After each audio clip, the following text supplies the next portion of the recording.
By a show of hands, how many of you have ever felt as if you have to feel a certain way, look a certain way, or even live a certain way because of a social media account that you have? That is why I'm here today, to present that social media is harmful to society, especially one's mental health. As previously established, mostly all of us have a social media account that we use on a daily basis, and I'm sure at some point in time you felt as if that social media account has affected the life that you live. And I'm going to take a guess. Social media is most likely going to be around for quite some time, so it really is important to understand the ways it is harmful to one's mental health, especially your own.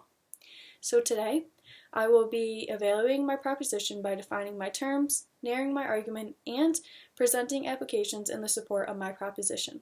First, I will start by defining my terms. As stated before, social media is harmful to society, especially one's mental health. Let me clarify what social media means in the context of my argument.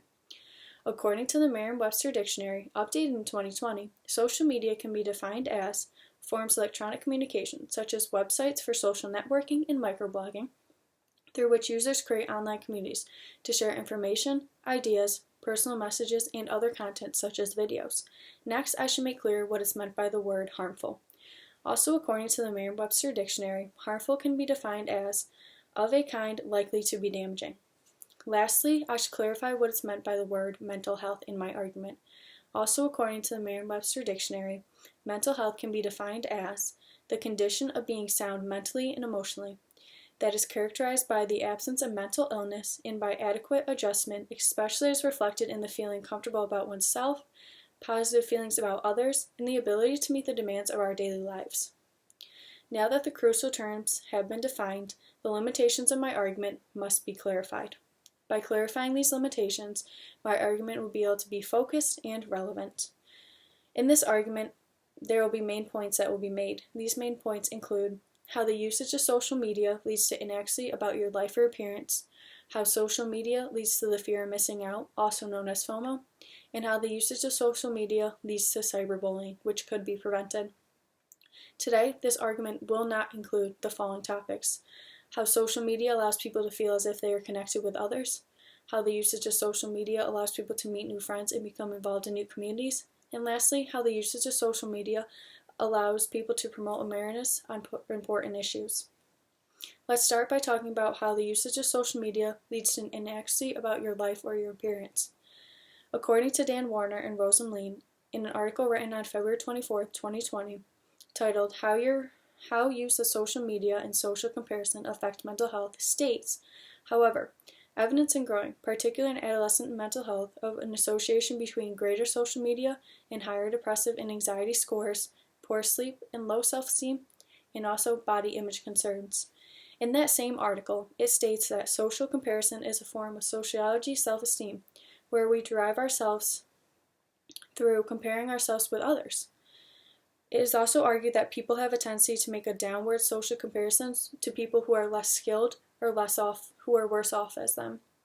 On the other hand, though, it is shown that an upward social comparison can reduce your self-esteem, which is seen on the social media platforms. Lastly, in that article, it also states that Instagram is reported to be the most harmful social media platform for young people's mental health because of the likes on a post is a measure of accomplishment or popularity on Instagram. Next, let's talk about how social media leads to the fear of missing out. In an article that was written in October 2018 titled The Fear of Missing Out as a Predictor of Problematic Social Media Use and Pudging Behavior Among Flemish Adolescents, written by Franchina, Abli, Ruhu, Coco, and Mariez, states that the fear of missing out refers to the feeling of anxiety that arises from the realization that you might be missing out on a rewarding experience that others are having. The fear of missing out can be identified as an interpersonal trait that derives from people to stay up to date on what other people are doing, among others on social media platforms. It was seen in a study between 2,663 students how the relationship between the fear of missing out, social media use, problematic social media use, and their behaviors all came together. Lastly, let's talk about how social media usage also causes a lot of cyberbullying.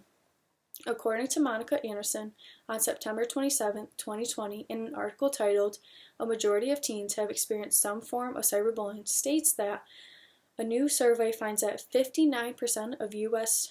teens have personally experienced at least one of 6 types of abusive online behaviors, the top one being name calling. It also states that 42% of teens say they have been called offensive names online or via cell phone by people they cannot identify the person. Additionally, about a third, so 32% of teens, say that someone has spread false rumors about them on the internet, where smaller shares had someone other than a parent consistently ask who they are, who they're with, or what they're doing. And also people have had threats targeted to them on social media platforms. In that same article, Anderson states that in addition to these gender differences, teens from lower income families are more likely than those from higher income families to encounter certain forms of online bullying because they don't have what others have. Now that I have presented my case, I will conclude my argument. Social media is harmful to society, especially one's mental health. Today, I have defined the necessary terminology. I have established the limits of my argument, and lastly, I discussed the major points to prove my argument to be true.